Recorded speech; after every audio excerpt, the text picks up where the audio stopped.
Let's pray. Lord, we're again privileged to come into your presence, to open your word, to study what you have for us. Pray, Lord, you'll anoint my lips to say those things that you'd have to be said. Anoint your word as it goes out. Anoint our hearts to receive. And we thank you in Jesus' name. Amen. Amen. All right, we're going to continue in Joshua. Judges? Judges, yes, thank you. It's all about Joshua tonight, so it's going to be Joshua every time I think of it. Anyway, so these first two chapters, what we're looking at is an overview of this whole period. And so what God is saying here, he talked last week about how that Joshua led the army, and then at the death of Joshua, then they elected Judah to be the head tribe, and they took over and kind of led the conquest around, and we found that they didn't do what they were supposed to do, Right. and so God was displeased. Well, we're going to carry that thought through forward today into the second chapter, at least the first 6 verses. And then you'll see some things that repeat what was said last week, Okay. but from a little different perspective. And we're going to find out exactly who they conquered, who was not conquered tonight. So it's a little more detail into what happened in that same time frame that we talked about last week. So let's start with Judges chapter 2, beginning with verse 1. Then the angel of the Lord came up from Gilgal to Bochim, and said, I led you up from Egypt, and brought you to the land of which I swore to your fathers, and I said, I will never break my covenant with you. And you shall make no covenant with the inhabitants of this land. You shall tear down their altars, but you have not obeyed my voice. Why have you done this? Therefore, I also said, I will not drive them out before you, but they shall be thorn in your side, and their gods shall be a snare to you. So it was, when the angel of the Lord spoke these words to all the children of Israel, that the people lifted up their voices and wept. Then they called the name of that place Bochim, and they sacrificed there to the Lord. And when Joshua had dismissed the people, the children of Israel went each to his own inheritance to possess the land. All right. So, here we have Israel. They were in Canaan. They conquered some of the land, as God had instructed them to do, with Joshua as their leader. And now it was time for the tribes to each go their own way to conquer their own inheritance. Now we know from last week that in fact they didn't really go their own way yet. They chose Judah to kind of go before them at the death of Joshua. So even at this, they didn't really do what they were supposed to do. Each one was supposed to go to their land and conquer it, but instead of that, they kind of hung together and said, well, Judah, can you go first? You know, it's like a bunch of kids out on the playground, you know, that kind of thing. And so anyway, this is what we see here. So what we find happening is they were all together at this place called Bochim. Now, we're not sure where that is, but there's some thought that it may have been Bethel, near the city of Bethel. And so they were all there, and all the tribes, and here comes the angel of the Lord. Now, it's interesting to note that the angel of the Lord came from Gilgal. Now, Gilgal was close to Jericho,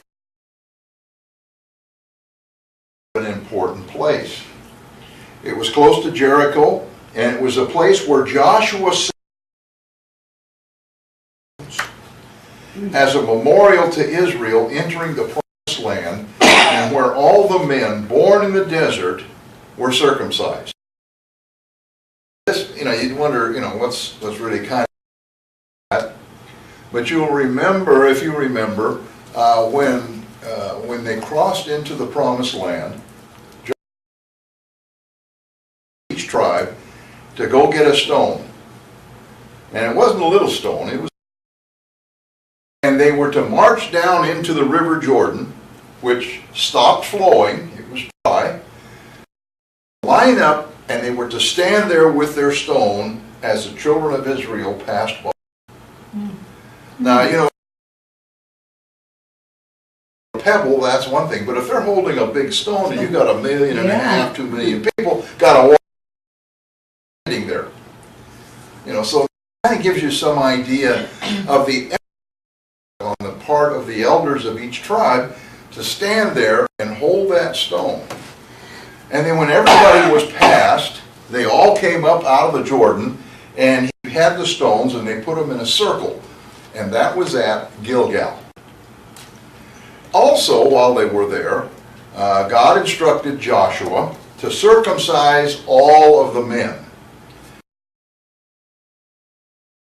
Remember, all the men died, with the exception of Joshua and Caleb, and under the age of 12.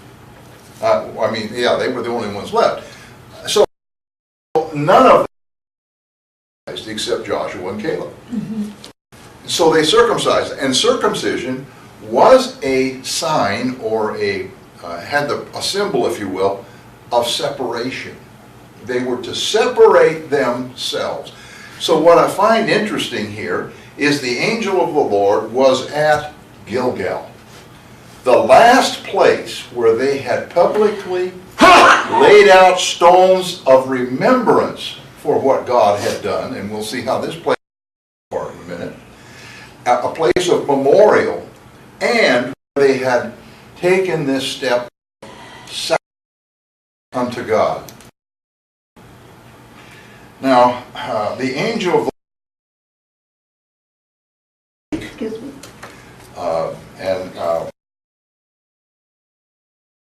it was an angel that maybe was over the other angels or something else. But really, that's the word angel means messenger. Right. The Lord. And if we're not careful, we miss something that's very, very important here with this character. He first appears to Hagar. You remember Hagar? Abraham had thrown Hagar. She was out under a bush, and she was going to die. She had her son with her, and they were just going to stay there until they died. And the angel of the Lord came to her. And this is first found in Genesis chapter 16, verse 10. Then the angel of the Lord said to her, I will multiply your descendants exceedingly, so that they shall not be counted, for multitude. Hagar responded, Then she called the name of the Lord, who spoke to her, You are the God who sees. For she said, Have I also here seen him who sees me? Genesis what? This is Genesis chapter 16, verse 10, and you read on down a couple of verses to her response. Now, if this was just an angel, there's two things to notice here. Number one, he promised prosperity. You're going to have, your son is going to have. I mean, it won't be just what that means. It won't be just it will be a megatude. I mean, multitude won't cover it. Could not make that promise. The angel didn't say, the Lord said, Right. Mm-hmm. And if the angel, he took that on himself to say, I will do this, because God is a God who wants eminence. It would be kind of like Sodom and Gomorrah. Where'd he go? And then notice what Hagar's response was. She was not hesitant. I have seen the Lord who sees me. She's, and yet God knew where she was. We can pick up a lot from that story. But the point that what I want to make is, this was the angel of the Lord's presence. Something different than just an angel. He next appears to Abraham and Sarah at Mamre. And he's accompanied by two other angels in Genesis chapter 8. If you remember, Abraham was standing in his tent, just catching some afternoon breeze, when all of a sudden 3 men walked up. It says Abraham ran to them, and he recognized the Lord. Now, I don't know how he recognized him. Maybe he had appeared to him before, I don't know. But he recognized him, and he fell down, he worshiped. And the angel of the Lord had 2 messages for him. One, the first one was that in 9 months Sarah was going to conceive, or was going to bear a son. Right. And that's the time when she was behind him in the tent, and he says in her heart she laughed, or in herself, she never made a sound. And the angel said, why is Sarah laughing? Well, I didn't laugh. Well, I didn't laugh. Yeah, you imagine she was terrified. He knew I laughed, didn't I? Well, no, I didn't do anything wrong. But he said, yeah, you laughed, but in the course of time, you will bear a son, and we know they did. Right. And the other message was that he was going to destroy Sodom and Gomorrah. And that's when Abraham sat down with the angel of the Lord and began to barter with him. If I can find this many souls, if there's this many, will you? And took it all away. And they couldn't even find the bare minimum in Sodom and Gomorrah. That's how wicked that place was. Yeah. And just a side note, the Bible says, when you see the world like Sodom and Gomorrah, Yep. then you better behave. You better be careful, because the coming of the Lord is at hand. Oh, I didn't know that. Yes. Yes. I've said ever since I was in high school, everybody's worried about the mark of the beast. Everybody's looking for the Antichrist. I said, don't look at the mark of the beast or the Antichrist. Neither one of them count. The thing that counts is when you see sodomy, when you see homosexuals, and you see this kind of activity being done out in the open and accepted, and they begin to run things, you better look out. As it was in the days of Sodom and Gomorrah, so shall it be in the coming of the Son of Man. And what are we seeing today? Oh my goodness. And it's not just here. It's everywhere. It is everywhere. It is now, you see it across Europe. Is coming out. You even see it in Asia, and even in communist lands where it's forbidden, they're coming right out. Oh, or this or that. Now their big movement is to take gender off of our birth certificates. You know, you're not a boy, you're not a girl, you were born. You can make your mind up later what you want to be. Yeah. You know, this is the land that we live in, and this is what infuriated God about Sodom and Gomorrah. I mean, there were a lot of places that were worse than Sodom and Gomorrah in some respects. I mean, look at Nineveh. That had to be the most ungodly, terrible place to ever be around. They had skulls on posts all around their walls just to let people know, don't come around here because we'll cut your head off. We just don't put up with nothing, you know. And they were mean and obnoxious. And yet God didn't strike them down and burn them. So we learn here a little bit about what God thinks about things from the angel of the Lord. He appeared to Abraham and told him not to take the life of Isaac. Now this is after Abraham was told to take your son, your only son, go up on that mountain and sacrifice him. So he went up there, got everything all ready, laid the wood, raised his knife, and it was, the Bible says, the angel of the Lord told him not to harm the child. And he turned around, there was a ram in the thicket, remember?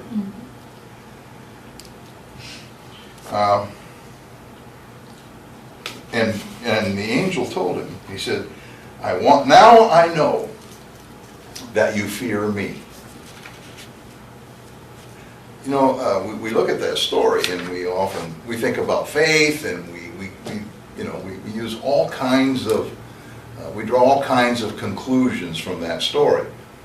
But God said the reason he did it is so now he knows that you fear me. And you remember in the life of Abraham, there was 2 or 3 occasions where he lied. One time he was down in Egypt and told the Pharaoh, this is my sister, rather than my wife. And there was another situation where he lied about what was going on because he feared for his life and for the life of Sarah. He feared more that than he feared God. Now, at 100 years old, he finally learned, and now God knew that he feared him. And that's found in Genesis chapter 22. Genesis chapter 22. Then he appeared a second time to Abraham, and this was from heaven, right after this. And he appeared from heaven and swore that he would bless Abraham and multiply his seed. Again, chapter 20, or Genesis 22, 15 to 18. This time he just appeared from heaven in a voice. It says, the voice of the angel of the Lord. The angel of the Lord also, Moses, in fact, Jacob, you remember, wrestled all night with the angel. That was the angel of the Lord. Jacob said so, wrestled with the Lord. Jacob, Moses, Joshua, Gideon, Samson's parents, on and on. It is clear that the angel of the Lord, now, there's a lot of people say he was different things. And I don't want to step on anybody's theology, but some people say this was Jesus before he was born, and so forth, or this was another angel. None of those things could be true. Because Jesus, number one, God said, this day, you are my son, this day, I have begotten thee. That was long after this event. Right. All right. So what was this? Who was this? The term that we use for this is a theophany, or a temporary body that God took on in order to speak to men. Now, you may not have ever thought of this, but think about John 1:1. In the beginning was the Word, and the Word was with God, and the Word was God. What was the Word? You have a God who lives in eternity. And if he is in eternity, and I'm not going to go into a lot of but if he's in eternity, he's the only one that can be there. Because eternity has time, it has no cause and effect. So you couldn't carry on a conversation, because as soon as you said something and they heard it, that's cause and effect, that's time. That's what time is. And we measure time by 24 hours or months, weeks. But time merely is a progression along a linear line. It's cause and effect. And so God lives where there is no cause and effect. That's why he knows the beginning from the end. It's all present with him. That's why to Moses, when Moses said, who are you? He said, I am that I am. I am always here. I am the God that is here. I'm always here. I'm not past tense, and I'm not future tense. I'm always here. No matter where you are, I'm here. Okay? Hard for our minds to grasp. But if you look at this and you say, here's eternity, this dimension that we don't understand. We can define, we can try to figure it out, but we don't really understand. And there's God. How could he create anything outside of that dimension? Because he's a spirit. He has no form. There's no need, he has no voice. There's no reason to talk. So how does he communicate? The only way he could do it is through a theophany, a form that he takes on in our dimension of time. It's not real out there woo-woo stuff. I'm trying to, if you understand what I'm saying. He had to take on some kind of a form in order to do anything in our dimension of time. And so in the beginning, in order to create, he took on the form of the Word. And the Bible says There wasn't anything created that was not created by the Word. So that raises a problem. If the Word is not God, then who created? Was it God or was it the Word? And it goes on to say that the Word was made flesh and dwelt among us. Okay. Okay? Now some people, they don't see this concept, and so the immediate thing is, well, this was Jesus, and Jesus created everything. No, there was no Jesus. That's the point at this point. Now, you can say he was the Son, you can call him whatever, but there was no Jesus, because when he was born, the angel said, "Thou wilt call his name," future tense, Jesus. So there was this theophany word, powerful word, okay? And it was that same word, or theophany, that was the angel of the Lord. What did he do? He was a word. He brought a message. Okay? Am I making sense to you? Yeah. I'm not trying to be cantankerous. I just want to make sure that you kind of see what I'm talking about here. That was the theophany, yes. So he created man. Yes. So he could, create any kind of a form Yes. that he wanted to, to come down and speak to man. Mhm. Yeah, so, Yeah. But this was not a permanent form. yeah. Now, we have to remember, though, that it says he became flesh. Mhm. And when he became flesh, he took on a permanent form. Mhm. Jesus Christ Jesus. is a permanent form. He's a Yeah. man.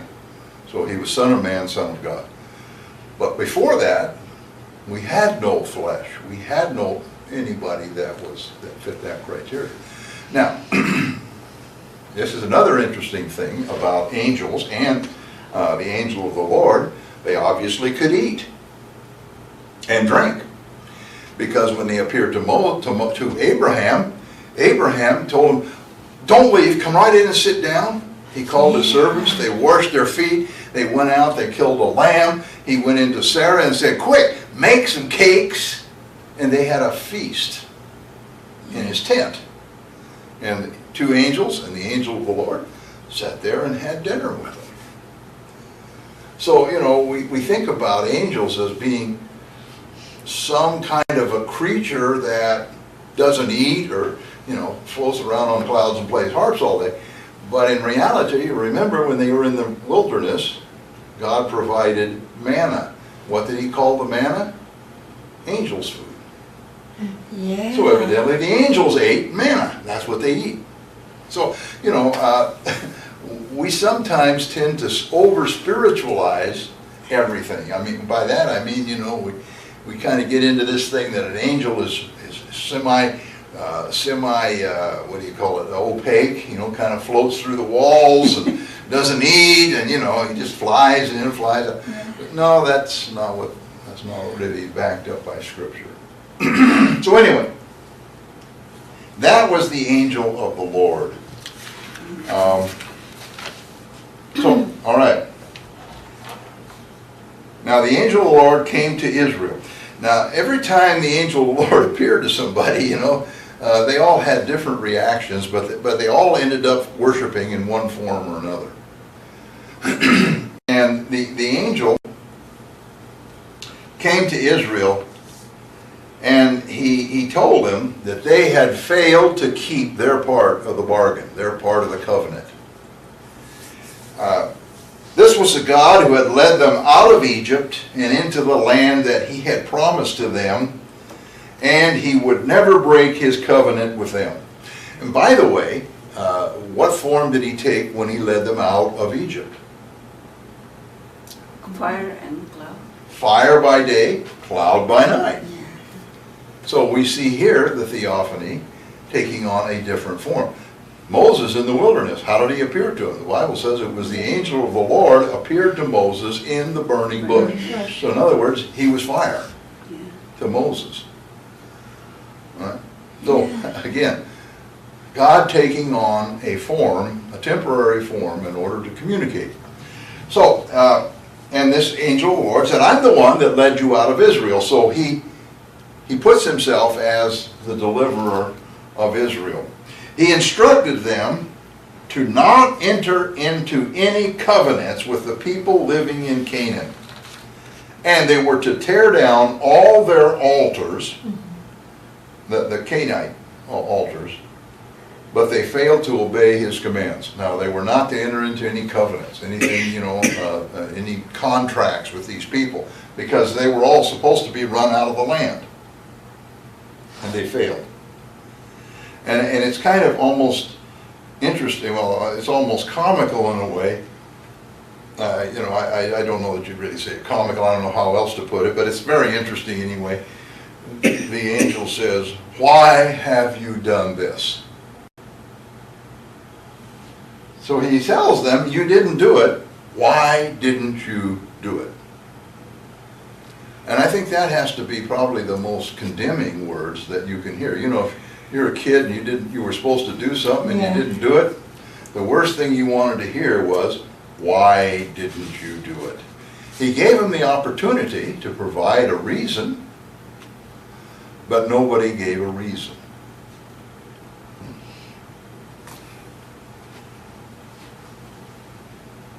Notice he said, and so because of their disobedience, he would no longer drive out the inhabitants before them, but they would remain and become thorns in the sight of Israel.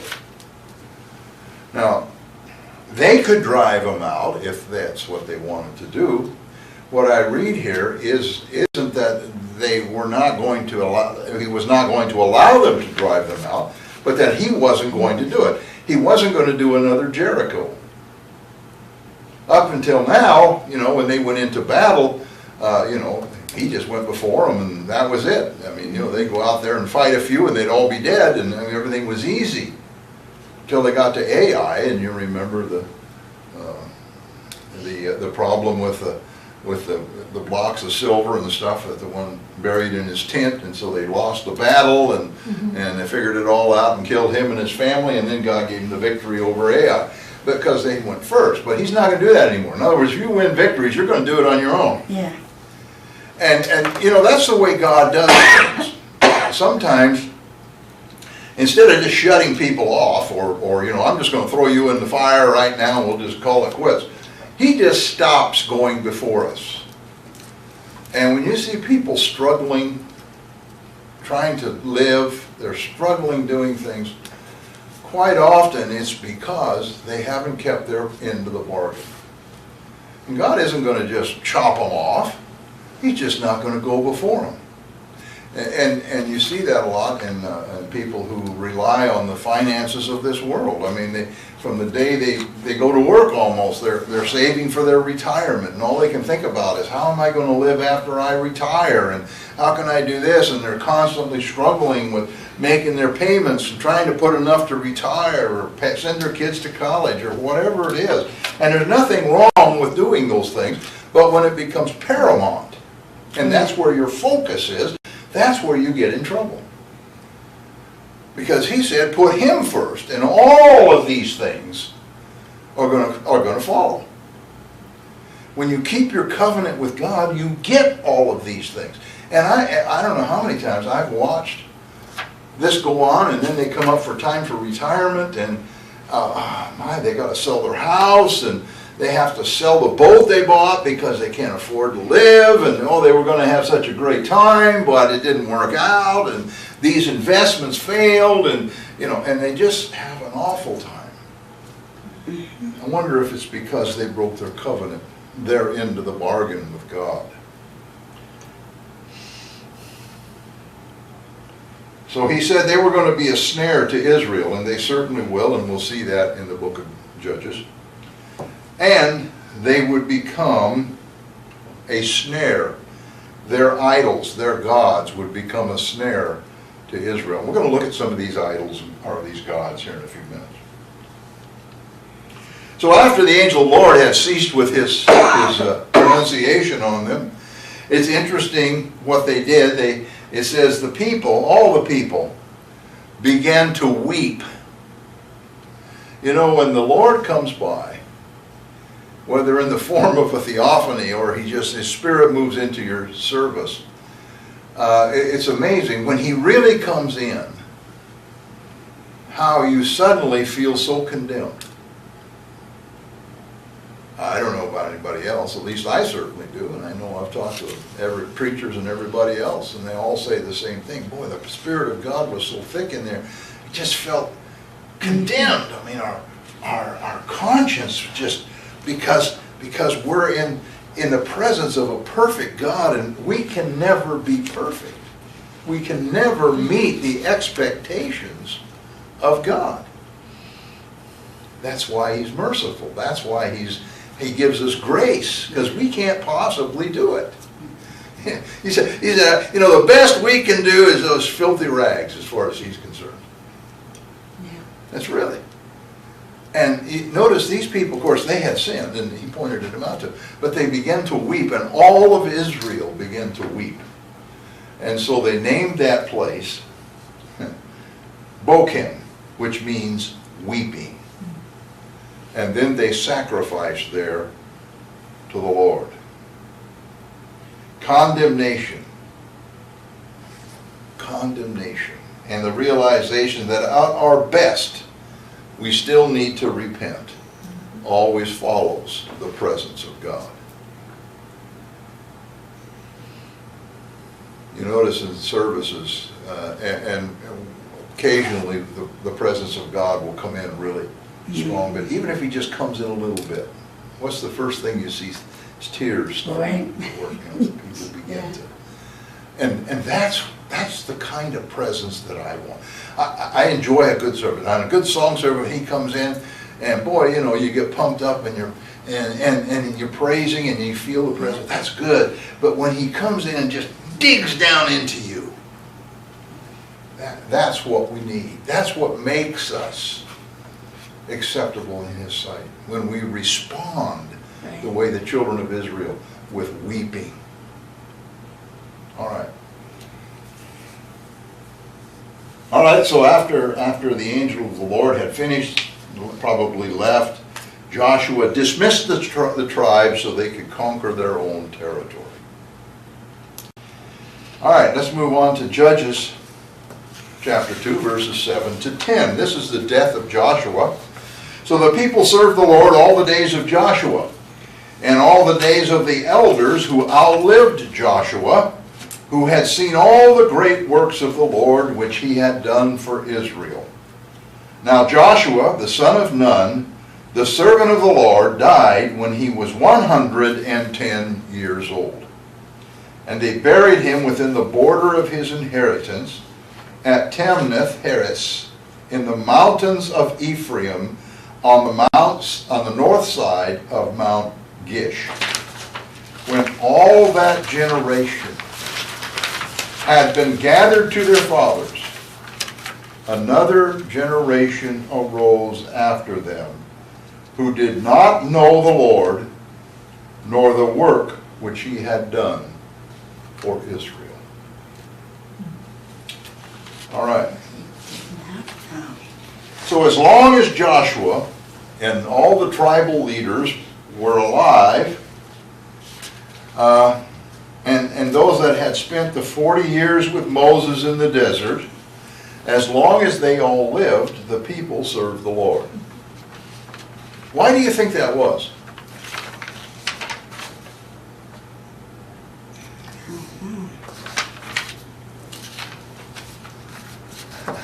Because most of the people had seen the miracles.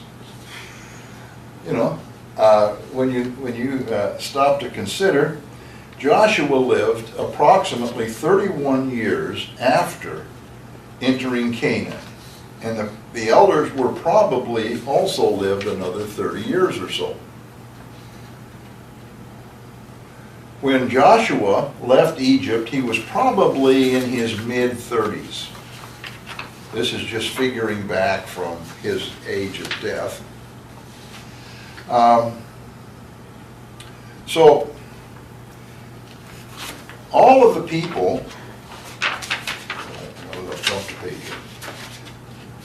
so all of the elders had to be about 30 years younger, 30-some years younger than Joshua. Why is that?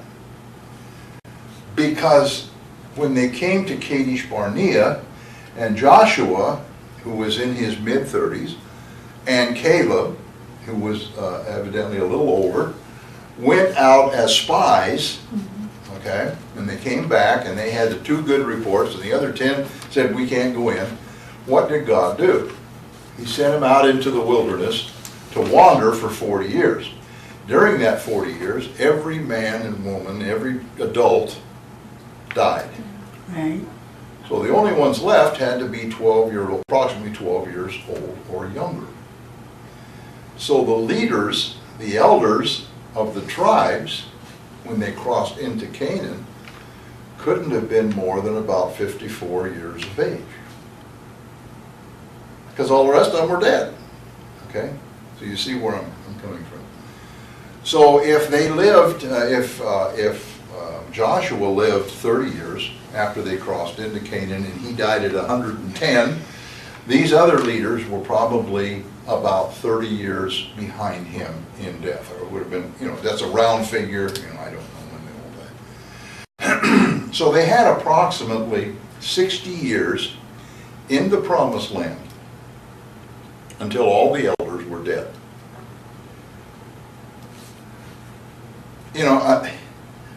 I don't know about you, but when I think about the absolute magnitude of that, they had been in captivity for 400 years. God had miraculously delivered them out of Egypt. He had taken them through the desert for 40 years, wearing the same shoes and the same clothes, and providing manna and water and quail and all of the things he did for them. They came up against, to battle, and look what happens, and they go into the promised land, and Jericho walls fall down. All of this stuff happens, and it took them only 60 years to completely forget everything about God. Didn't know him, didn't know what he'd done. Yeah. Wow. What that tells me is nobody bothered to tell anybody anything.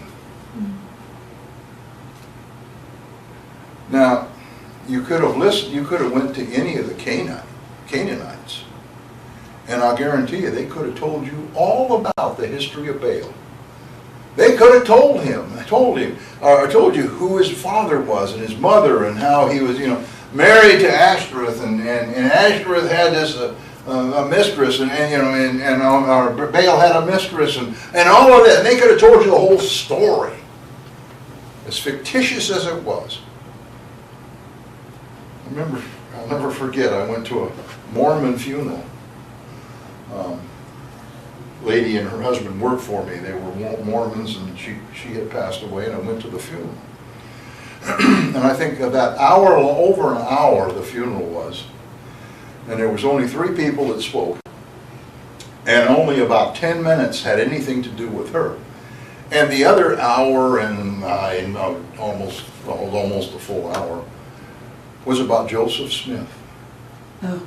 And the one guy was telling the story, and the tears were just rolling as he was talking about Joseph Smith and these golden tablets. And I thought to myself, that must have been what it was like in Canaan.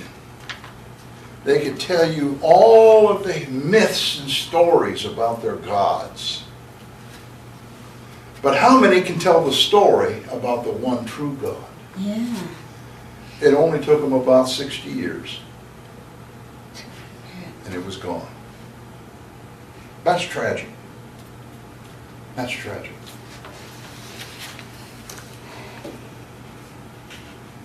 After all the elders had died, there arose another, before that, let me go back to say he was buried.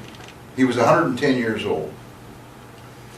And he was buried in a place called Timnath Heres, which is in Ephraim, and it's on the north side of Mount Gish. Now, there is a popular place. In fact, I was reading some news reports from couple of 3 years ago. This is all in Palestinian-controlled territory, And if you live there, you live under the rules of the Palestinian Authority. But there was a whole bunch of pilgrims from Israel that wanted to go visit the tomb of Joshua. And so the Israeli army came in and they sealed the whole area off so they could bring these busloads of Israelis in there, and they went to the tomb, you know how they build things there, here's this dome tomb, and they're all around this thing. What's interesting is Joshua died how many thousand years ago? And his tomb would not have been that in the first place. Secondly, it would never have stayed intact all these years.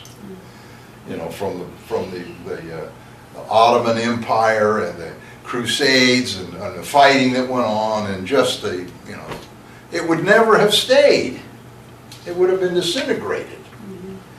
But there is a place that's not in the city, it's out on the side of a mountain, and there are some very prominent tombs that are out there. And there's some pictures that are extremely interesting. If I could have got my tablet and stuff working, I would have shown some pictures. But it's more what you would expect of tombs from that period. And there's one that it was a great big wide one, had columns at one time. The columns have all been eaten away, but there would have been columns and a facade and several rooms and chambers. This would have been the leader of the nation. That's the kind of tomb it would be. And this is probably where Joshua was buried. I just thought it was interesting that, like everything over there, some Byzantine church or Byzantine leader builds a church, and so this has to be the spot, and they all flock there, even at the risk of their own lives. And it's silly. It must have been, it's not the place. All right. Let's move on to Judges chapter 2, beginning in verse 11. This is, again, Israel's unfaithfulness. Then the children of Israel did evil in the sight of the Lord and served the Baals. And they forsook the Lord God of their fathers, who had brought them out of the land of Egypt. And they followed other gods from among the gods of the people who were all around them. And they bowed down to them. And they provoked the Lord to anger. They forsook the Lord and served Baal and the Ashtaroths. And the anger of the Lord was hot against Israel. So he delivered them into the hand of the plunderers, who despoiled them. And he sold them into the hands of their enemies all around, so they could no longer stand before their enemies. Whenever they went out, the hand of the Lord was against them for calamity, as the Lord had said, and as the Lord had sworn to them, and they were distressed. Nevertheless, the Lord raised up judges who delivered them out of the hands of those who plundered them. Yet they would not listen to their judges, but they played the harlot and with other gods, and bowed down to them. They turned quickly from the way in which their fathers walked, in obeying the commandments of the Lord. They did not do so. And when the Lord raised up judges for them, the Lord was with the judge and delivered them out of the hand of their enemies all the days of the judge. For the Lord was moved to pity by their groaning because of those who oppressed them and harassed them.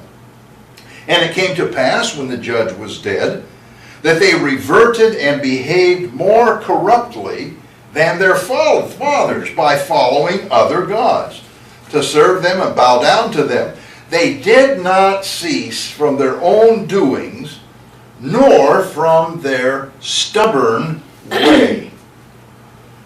Then the anger of the Lord was hot against Israel, and he said, because this nation has transgressed my covenant, which I commanded their fathers, and has not heeded my voice, I also will no longer drive out before them any of the nations which Joshua left when he died, so that through them I may test Israel, whether they will keep the ways of the Lord, to walk in them as their fathers kept them, or not.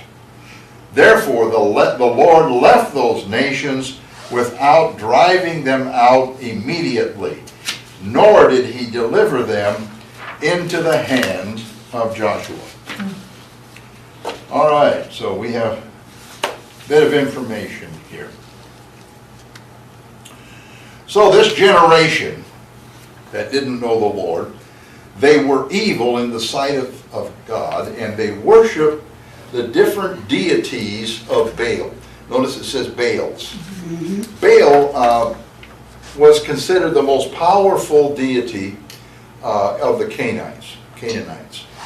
And I'm not going to go into the whole history of him, but let me read some of this to you, and I just took this off the internet to kind of give you some ideas. Baal was the name of the supreme god worshipped in ancient Canaan and Phoenicia. The practice of Baal worship infiltrated Jewish religious life during the time of the Judges, became widespread in Israel during the reign of Ahab, and that's 1 Kings chapter 16, and also affected Judah, 2 Chronicles 28, 1 and 2. The word Baal means Lord. The plural is Balaam. In general, Baal was a fertility god who was believed to enable the earth to produce crops and people to produce children.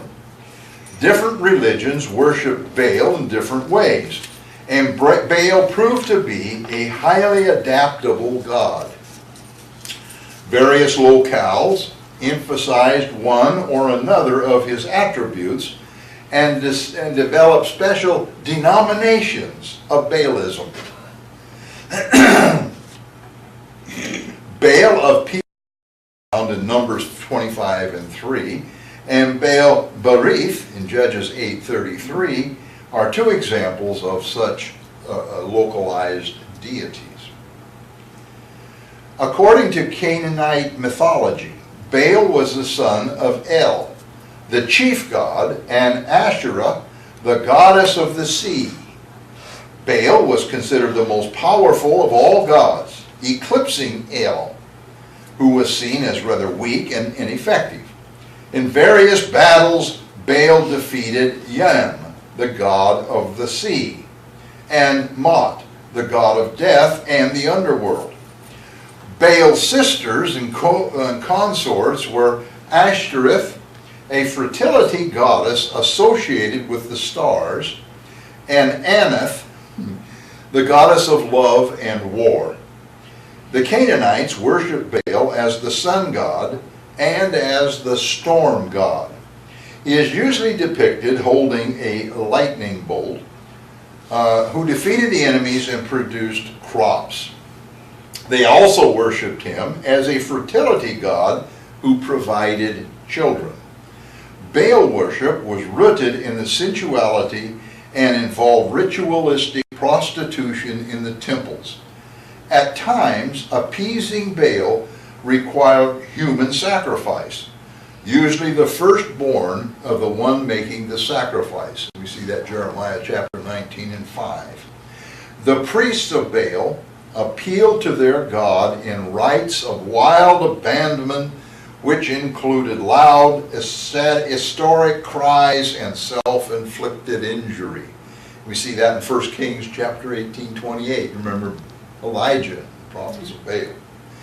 In Matthew 12 and 27, Jesus calls Satan Baal-zebub, linking the devil to Baal-zebub, a Palestinian deity. 2 Kings 1 and 2. The Balaam of the Old Testament were nothing more than demons masquerading as gods, and all idolatry is ultimately devil worship. 1 Corinthians 10 and 22. So this was this god Baal, and I might add that as we moved into different parts of the world, the same god takes on different names, and he becomes different, well, not different deities, but it's kind of the same deity, but completely different descriptions of who and what he is. But it all comes from this same area. Now, they're not sure, but they think it may have started in Phoenicia and then spread down into Canaan. All right. Now, of course, the children of Israel abandoned the God of their fathers and served the God of the inhabitants of Canaan. The main deities were Baal and Ashtaroth. Now, Ashtaroth, or Astarte, was the goddess of fertility and also known as the Queen of Heaven. She was associated with Baal as his wife and with Tammuz as his mistress. Now, Tammuz was another god, and he was considered the god of the fields and the god of spring. And it's quite an involved thing, but Tammuz went down to the underworld. Ashtaroth went down to the underworld and was stripped of all of her power and died in the underworld. And Tammuz came down and helped her escape and gave her back her life. And she came back, but because of that, Tammuz had to die. So what the god of the underworld said is, somebody's going to have to come down here and spend 6 months. So Tammuz would go down and spend 6 months, and then he'd come up, and another god would go down and spend 6 months. So Tammuz died for 6 months every year. And when he came back, that was the god of spring. And so that's why he was the god of spring.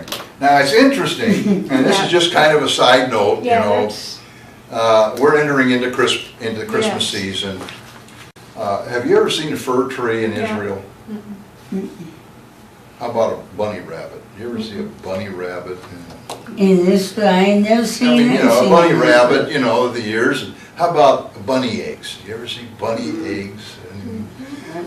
Well, people wonder where this stuff comes from, Well, and I'm not saying we shouldn't have Christmas. We shouldn't do these things. I'm not one of those that say we don't do this.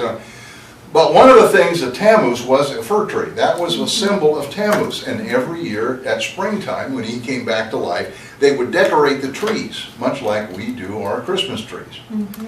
And then the Easter bunny was one of his pets, was a bunny. And the eggs, you can just go on and on of these symbols that we now have incorporated into Christianity. And people wonder, where did this come from? Well, we can blame our dear friend Constantine in 312 in that area, because Constantine was a Roman emperor, but he was a pagan high priest, and they took on much of the same beliefs in these gods as what we've seen in Canaan.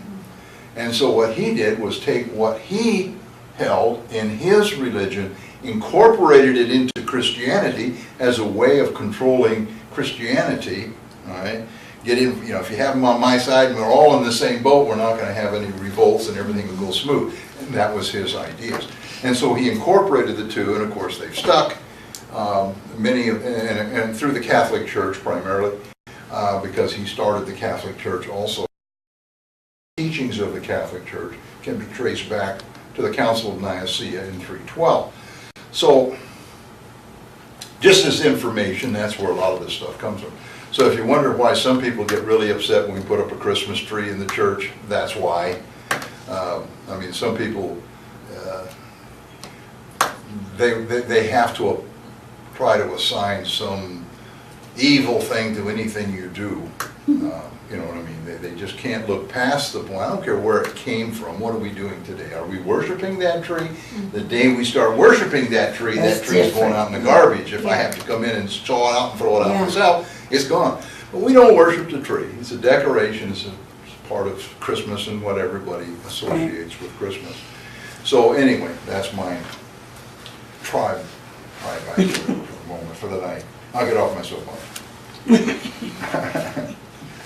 Okay, so the complete worship of Israel and the submission to these gods provoked God to anger to the extent that he delivered them into the hand of the enemies who plundered their crops, and they could no longer defend themselves.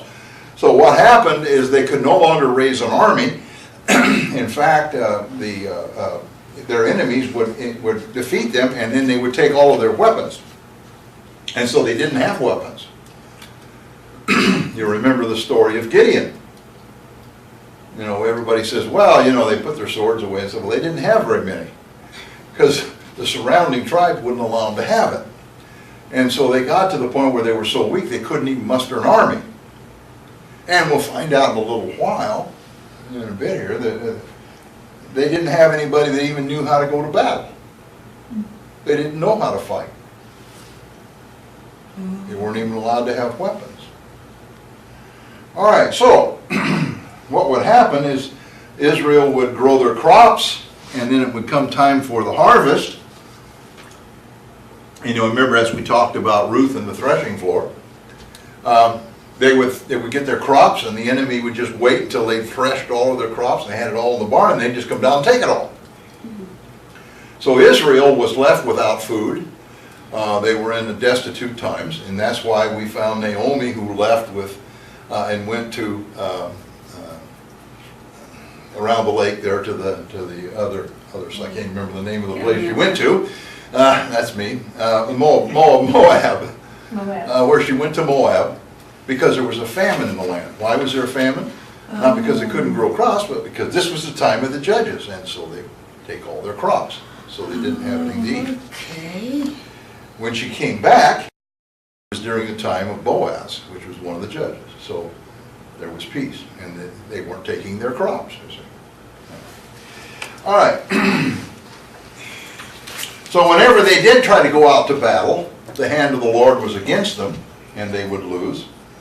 And so Israel was under great distress. Now, even though God was angry with Israel, He provided judges to deliver them out of the hands of their enemies. And so those that were plundering the crops would stop long enough for Israel to get their supplies, get built back up again. And then the judge would die, and Israel would go back to what they were doing, and God would wait, and then He'd bring another judge. And, you know, if He didn't, they would have been extinct. They would have just been destroyed. So God showed them mercy, yet they still did not keep His commandments and continually turned back to worshiping the idols and gods of their enemies. God would show pity on them when He heard their groaning, and He would send them a judge who would deliver them, and as long as the judge lived, they would serve him and prosper. However, when the judge died, they transgressed His laws worse than before. Interesting statement here. Throughout the times of the judges, Israel did not cease from their stubbornness and from doing things their own way. It's interesting, they haven't changed a least bit. They're some of the most stubborn people on the face of the earth, arguably. Really. And I mean, sometimes that's good, sometimes that's bad. But I mean, look at the current situation. They are going to be a nation, they're going to have their own land. Hey, that's it. Don't even tell me anything else. That's just the way it's going to be. This is it. Period. There's no give-take, you know. And so 1948, 49, when they were given their own, what they do? Well, they were all ready to go. Soon as the British pulled out, and the British stood off to the side, sort of, and expected the Arabs to just come in and annihilate them, because that was the British plan, was to annihilate the Jews, and then they wouldn't have any trouble. That's political history. You can go look it up. They stood out of the way, and all of a sudden, to their amazement, Israel pulled out their great big guns from all the secret places and factories they'd been building them. Suddenly there was Jewish aircraft in the air that were taking out the Arabs, and the Arabs were outgunned, outnumbered, and defeated in 1949. Interesting. Was it the 6-Day War? No, this was back in 1949. This was when Israel was declared a state and given their land. Well, it took until 1967 when the Arabs decided they had enough strength to go at it again. That was the start of the 6-Day War. And they marched into Israel expecting to conquer, and look at all the land they lost. And they're still fighting over that land that Israel took from them. Gosh, Yeah. They got it back, is Yeah. really all that happened. So, you know, and then we can go on to the other battles and things that happened, you know. And to this day, the Arabs have not tried to mount an attack against Israel. They figured it out, you know, there's something there. If we go over there, we're gonna get hurt, so Well, we don't wanna get hurt. but they do keep doing their rockets and everything right there. Yeah, they keep shooting rockets in there and stuff, you know. Yeah. And complaining when all of a sudden the Yeah. Israeli Air Force comes in and takes out a whole bunch of them. But hey, you know, keep shooting rockets, we'll just keep shooting you too, you know. That's right, yeah. That's But what they're do. very stubborn people, Yeah. you know, I mean, they don't give up easy.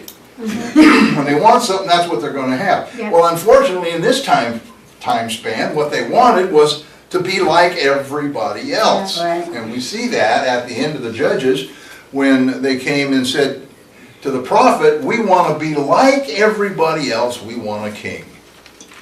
And this was their whole thing. They watched all these kings and stuff, and they didn't have a king.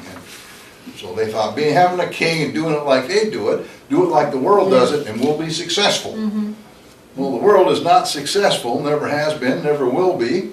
The world has put us in the position that we're in now, with global warming and disasters and all. It's all because of the world that we think is so perfect Right. and so good. And so we want to do things like the world, but the world has failed. All right, we better get going, or I'm going to be failed because I'll have a knot on my head. All right. Now, because the nation continually transgressed the covenant that God made with him, he did not immediately, notice that word, drive out any of the nations that remained after the death of Joshua. He left them so that they would test the nation of Israel to see if they would walk in the ways of God as their fathers had done. Those nations are still there. Now, they may not all be in what was Canaan at the time, but they're still there. You know, we have the Palestinians. Well, the Palestinians are made up of many of this group that were left. It's a thorn in the side of Israel. It's constant battle. It's constantly coming against them. And you'll notice that God made an interesting statement. He said he did that to see if they would walk in the ways of God. It was a test, and he's still testing them today. This was about 1,500 years, 1,400 years BC. We are now in 2016, so it's been 3,000 and some, 18, whatever. We're in 2000, so it's been, it's been a long time. It's been a long time, about 3,500 years or so, that he's been testing them, and they still fail, and he keeps testing, and they keep failing. But one of these days, he's going to drive all of them out of the land of Canaan. When he comes back, and he rides that white horse into the valley of Armageddon, he destroys the Gentile rule, and he enters into Jerusalem. He's going to drive them all out, and it will be Israel's land, as he promised. Right. Okay? He will do it. It won't be the Israeli army. It will be God. But at this time, he didn't immediately do it. Okay. He left them as a test. So if you wonder why Israel goes through all of this, because it's a test. All right. Now we move to chapter 3, and the reason I included these first 6 verses of chapter 3 is because it completes the thought, and it tells us the nations that remained in the land. Now these are the nations which the Lord left that he might test Israel by them. That is, all who had not known any of the wars in Canaan. All right? This was only so that the generations of the children of Israel might be taught to know war, at least those who had not formally known it. All right, so if I stop right there, another reason was so that they could learn how to be warriors, because they had never fought a battle. Up till this time, God had gone before them. Now they'd spent several years, under these dire times, and they didn't have armies, and they weren't able to fight. So this was one reason God was keeping them there, to let them understand what a battle was all about. And we know down the road when Saul came to David, they had mighty men that knew how to handle war. Right? So looking down the road, God was planning for what was coming up. All right, verse 3. These are the ones that left. Namely, 5 lords of the Philistines, all the Canaanites, the Sidonians, and the Hivites who dwelt in Mount Lebanon, from Mount Baal Hermon to the entrance of Hamath. And they were left that he might test Israel by them, to know whether they would obey the commandments of the Lord, which he had commanded their fathers in the land of Moses. Thus the children of Israel dwelt among the Canaanites, the Hittites, the Amorites, the Perizzites, the Hivites, and the Jebusites. And they took their daughters to be their wives, and gave their daughters to their sons, and they served their gods. So in other words, they flunked the test. Now I gave you a map on the back. Right. You might want to take that map out and take a look at it. This gives you an idea of where all of these nations, these enemies of Israel, were located. Palestine.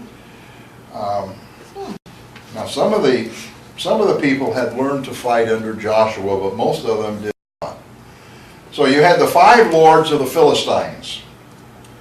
Now the Deuteronomists, you remember that's looking at the nations through the book of Deuteronomy. They described the 4 or 5 lords of the Philistines as based in 5 cities of the southern Levant. All right, and that would be where you see Philistines here down toward the bottom along the sea coast. That would be Gaza. Now Gaza is not on here, but it's just below Ekron. If you kind of drew a almost offside triangle between Ekron and Jerusalem, maybe almost equal with Bethlehem. If you just came under Ekron, that's where Gaza, or not Gaza, I'm sorry. That, I was going to say Gaza. Gath is the one I'm thinking of. Gath would be there. But Levant, then we had Gaza, which is right on the coast. Right. Then we move up to Ashkelon, Ashdod, Ekron, and then Gath. And Gath would be about equal Bethlehem, just below Ekron. Now Gath is kind of important because you remember David fought the giant, and he was from Gath. So anyway. Now they were from the Wadi Gaza in the south, which is down below Kadesh, to the Yargon River in the north. This description portrays them at one period of time as among the kingdom of Israel's most dangerous enemies. The Canaanites were the ones who had the giants. These were the ones who were the most vicious. They were just ungodly, vicious bunch. And of course, they were all Baal worshippers, and they also offered their children as sacrifices. I mean, this was the grade of people that these Canaanites were. Now, the Canaanites are mentioned over 150 times in the Bible. They were a wicked, idolatrous people descended from Noah's grandson, Canaan, who was a son of Ham. And if you read in Genesis 9 and 18, Canaan was cursed because of his and his father's sin against Noah, Genesis 9, 20 to 25. In some passages, Canaanites specifically refers to the people of the lowlands and plains of Canaan, and this would be Joshua 11 and 6. This would be this lower portion down here. In other passages, Canaanites is used more broadly to refer to all the inhabitants of the land, including the Hivites, Girgasites, Jebusites, Amorites, Hittites, and Perizzites.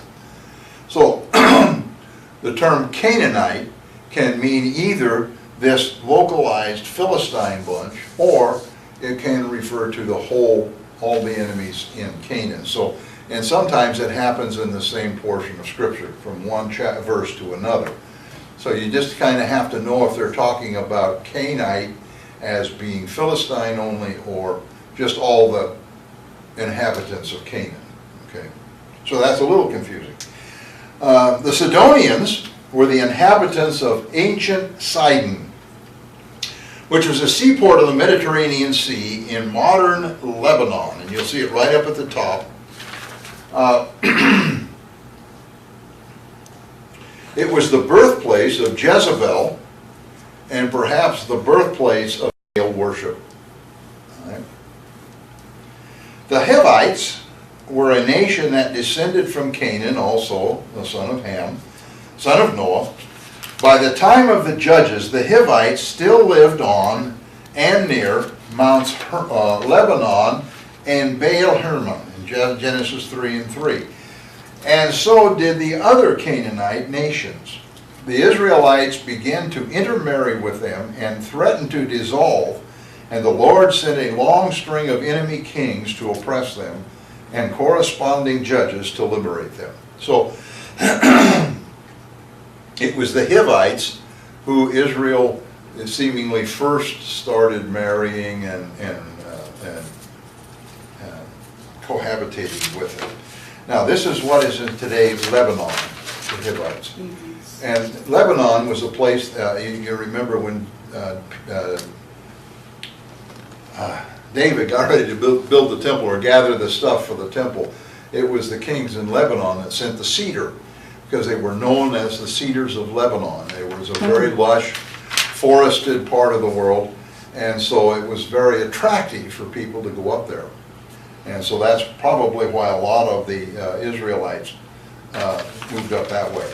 Now the Amorites were an ancient nation mentioned frequently in the Old Testament. They were descended from one of the sons of Canaan. We're not sure which one.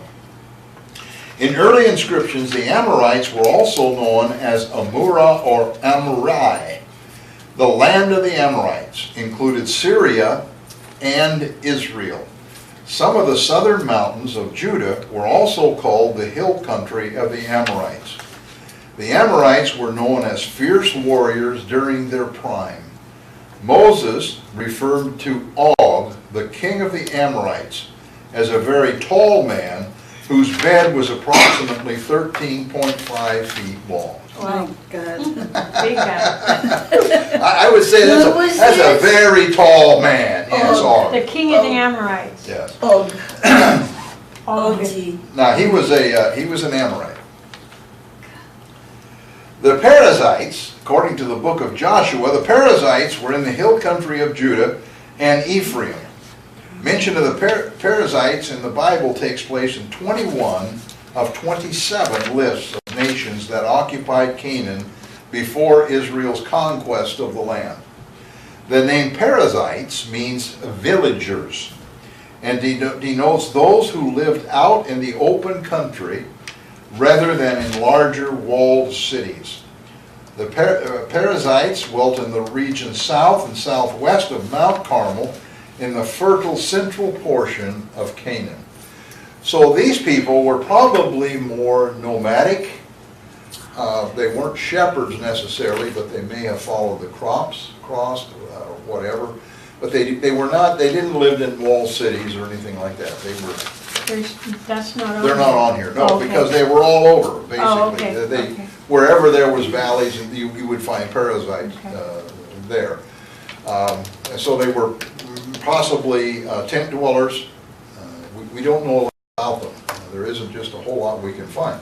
They didn't, and the reason is simply they didn't build cities and wall cities, and that's how do we find out about people? We dig up their cities. Well, if they didn't have any to dig up, so how do we know? You know, the archaeologists can't find anything. They have to look for writing or references in something, you know, somebody else's writings. Then we have the Jebusites. Now they dwelt in the hill country with Jerusalem as one of their key cities. Numbers 13:29 and Judges 19:10-11. Who was it? The Jebusites' name for Jerusalem was Jebus, J-E-B-U-S. And it retained that name until the time of King David, in 1 Chronicles 11, 4-5. During the time of Joshua, the Jebusite king Adoni-Zedek joined with 4 other Amorite kings to attack the Israelites in Gibeon, in Joshua chapter 10, verse 5. But he was defeated and put to death. Later, the Jebusites joined with Jabin, king of Hazor, in a pitched battle against the Israelites, but they were also defeated by Joshua's army in Joshua 11 and 13. Despite these defeats, the Jebusites continued to live in the hill country around Jerusalem for many generations. During the time of the judges, some Israelites began to intermarry with the Jebusites, causing God to bring judgment on the nation. And that's it. Okay. No big conclusion tonight. Any questions? Yeah, Is this interesting or is this boring? yeah, I that's think- interesting. I That is can interesting. cut a lot of this out if you're not really that interested. All right. So next week, we will continue in chapter 3. Okay.